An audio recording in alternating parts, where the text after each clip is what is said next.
السلام علیکم۔ سب سے پہلے چھوٹی سی بات کریں گے افغانستان کے اوپر۔ جس طرح ہمارے افغانی بھائیوں کو آج کل یہ ایک سیزن چل رہا ہے کہ دڑا دڑ ان کو واپس بھیجا جا رہا ہے، کیونکہ اس کی ڈیڈ لائن پہلے سے دی ہوئی تھی،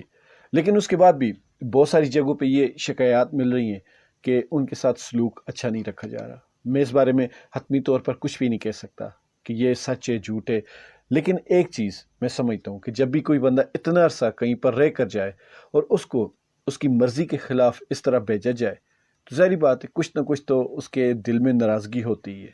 لیکن پاکستان کی بھی مجبوری ہے۔ ایک چیز یہاں پر واضح کرتے چلو، سال ڈیڑھ سال پہلے ایسی ایک بہار چلی تھی ان کو واپس بھیجنے کی، تبھی میں نے ایک ولاگ میں یہ بات کہی تھی کہ جن لوگوں کو آپ نے 40 سال اپنے ملک میں رکھا، جن کی مہمان نوازی کی، حالانکہ یہ بھی ایک الگ سے بیس ہے کہ یہ جب آئے تھے تو ان کے بارے میں ایک چیز مشہور ہے کہ یہ کبھی بھیک نہیں مانگی، انہوں نے محنت کی، کاروبار کیا، اور دیکھتے ہی دیکھتے جن محلوں میں، گلی محلوں میں یہ مزدور کے طور پر آئے تھے، وہیں پر انہوں نے اپنے گھر خریدے اور لوگوں کو بتایا کہ ہم محنت سے سب کچھ کما سکتے ہیں۔ مجھے ابھی بھی یاد ہے بچپن میں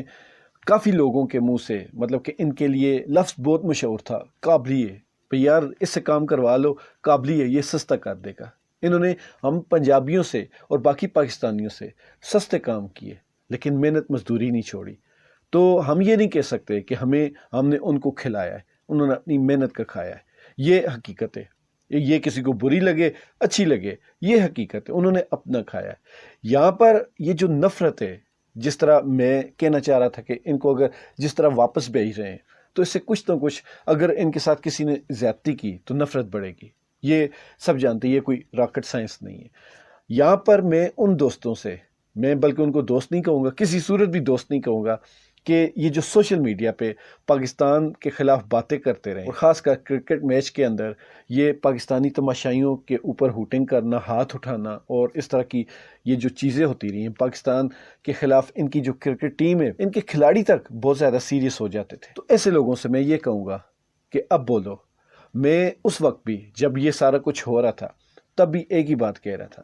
کہ آپ لوگ یہ جو کچھ کر رہے ہیں، یہ جو جرمنی میں واقع ہوا تھا، پاکستان کا پرچم ان کے سفارتخانے سے اتارا گیا تھا،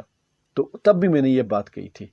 کہ خدا را یہ جو آپ کے اخوانی بھائی یہاں پاکستان میں مقیم ہیں ان کا خیال رکھ لو۔ آپ اگر 4 لوگ پاکستان سے باہر چلے گئے ہو یا پاکستان سے آپ کا تعلق نہیں، تو کم از کم ان لوگوں کا سوچو جو پاکستان میں رہ رہے ہیں۔ یقین مانے اخوانیوں کے ساتھ، یہ جو ہمارے اخوانی بھائی ہیں، ان کے ساتھ نفرت بڑھانے میں یہ بہت بڑا ہاتھ ان لوگوں کا ہے جو سوشل میڈیا پہ انڈین زبان، انڈین بیانیہ پاکستان کے اوپر مسلط کرتے ہیں اور پاکستان کے خلاف بہت زیادہ بد زبانی کرتے رہے ہیں۔ اچھا، کچھ لوگ کہیں گے کہ وہ چند لوگ ہیں اور ان نون سے بندے ہیں، تو ان کو میرا جواب ہے کہ ان کی جو کرکٹ ٹیم ہے، افغانستان کی انٹرنیشنل جو کرکٹ ٹیم ہے، انہوں نے تھوڑا کچھ پاکستانی کھلاڑیوں کے ساتھ کیا۔ تو بہرحال ان کی طرف سے جو کچھ بھی ہوا، پاکستانیوں کا حق نہیں بنتا کہ ان کے ساتھ کوئی ایسی زیادتی کریں۔ یہ جو غریب لوگ ہیں، ان کے آپ ٹرکوں پر سامان دیکھیں تو نظر آ رہا ہے کہ یہ مزدور ٹائپ کے غریب لوگ ہیں۔ تو مختصر بات یہ ہے کہ ان لوگوں کے ساتھ آپ نے کوئی ایسی ویسی بات نہیں کرنی، کوئی ایسی زیادتی نہیں کرنی کہ یہ جو 40 سال کی آپ کی محبت مہمان نوازی ہے اس کے اوپر مٹی پڑ جائے۔ اب آتے ہیں رمضان کے آخری دنوں میں ایک چیز دیکھی تھی، لیکن میرے پاس وقت بھی نہیں تھا اور میں جان بوجھ کر اس کے اوپر بات نہیں کرنا چاہ رہا تھا کہ حالات ایسے ہیں کہ ہمارے جتنے بھی کسی بھی سیاسی جماعت کے سپورٹرز ہیں وہ آج کل بہت زیادہ زود رنج ہو چکے ہیں۔ ان کو تھوڑی سی بھی بات ان کے بیانیے کے خلاف نظر آئے تو وہ فوراً پیچھے پڑ جاتے ہیں۔ تو پاکستان تحریک انصاف والے جو میرے دوست ہیں، ان کو میں نے بہت ساری باتیں سے بتائی تھی قبل از وقت، لیکن انہوں نے مانی نہیں، اور آج حالات وہاں پہ پہنچ گئے ہیں کہ جو باتیں میں 2 سال پہلے کہہ کر گالیاں کھاتا تھا، آج پورا پاکستان وہ مانتا ہے کہ عمران خان کی جو تحریک انصاف ہے، اس کی جتنی بھی قیادت ہے، لیڈرشپ ہے جو باہر بیٹھی ہوئی ہے، وہ ساری کی ساری مشکوک ہو گئی۔ اور یہی باتیں میں 2-2.5 سال پہلے جب شہباز گل پہلی دفعہ گرفتار ہوا تھا تب میں نے یہ باتیں کہی تھی۔ اور رمضان کے آخری دنوں میں نے ایک تصویر دیکھی، ہمارے بہت ہی پیارے جرنلسٹ ہیں سمیع ابراہیم، وہ امریکہ جا رہے ہیں اپنی فیملی کے ساتھ عید منانے۔ تو ایسی جو اسد کیسر ہیں پی ٹی آئی کے، ان کی بھی فیملی امریکہ میں، اور کسی نے ان سے پوچھا تھا کہ آپ کی فیملی امریکہ میں کیوں ہے، تو انہوں نے کہا کہ ہمیں خطرہ ہے، تو میں نے اپنی فیملی کی سیکیورٹی کے لیے ان کو امریکہ میں شفٹ کر دیا۔ اس سے پہلے عمران ریاض یو کے شفٹ ہو گئے، اور بہت سارے ایسے باقی صحافی ہیں جو یو کے امریکہ میں شفٹ ہیں اور باقی مختلف ممالک میں ہیں، اور پاکستان تحریک انصاف کا جو ایکٹیو سوشل میڈیا کے جو بہت زیادہ ایکٹیو ہے، انفلوئنسر ٹائپ کے جو ان کے لوگ ہیں، وہ بھی تقریباً سارے باہر ہوتے ہیں۔ تو سمیع ابراہیم اور عمران ریاض کے باہر جانے سے مجھے دلی تکلیف ہوئی، جس میں کوئی شک نہیں۔ اس کی وجہ یہ ہے کہ آپ ہمیشہ عوام کو کہتے ہیں کہ نکلو، گھروں سے نکلو، اپنے حق کے لیے آواز اٹھاؤ، تو حق کے لیے آواز وہی لوگ اٹھاتے ہیں جن کے سامنے کوئی رول ماڈل ہو، اور جن کو رول ماڈل بنایا تھا اس قوم نے، وہ رول ماڈل بھاگ گئے بائے۔ اور یقین مانیں، یہ جو مراد سعید آج کل واپس آ رہے ہیں منظرنامے میں، تو جس طرح پچھلے کافی عرصے سے یہ جتنے بھی ہمارے صحافی ہیں، یہ جو جن کا میں نے ابھی نام لیا، عمران ریاض ہو گئے، سمیع ابراہیم ہو گئے، اور باقی جو بھی باہر رہنے والے ہیں، انہی لوگوں نے باقی جتنے بھی ایسے شیر افضل مروت ہو گیا، علی امین گنڈاپور ہو گیا، ایسے لوگوں کو ہوا بھری، ان کو ہیرو بنایا،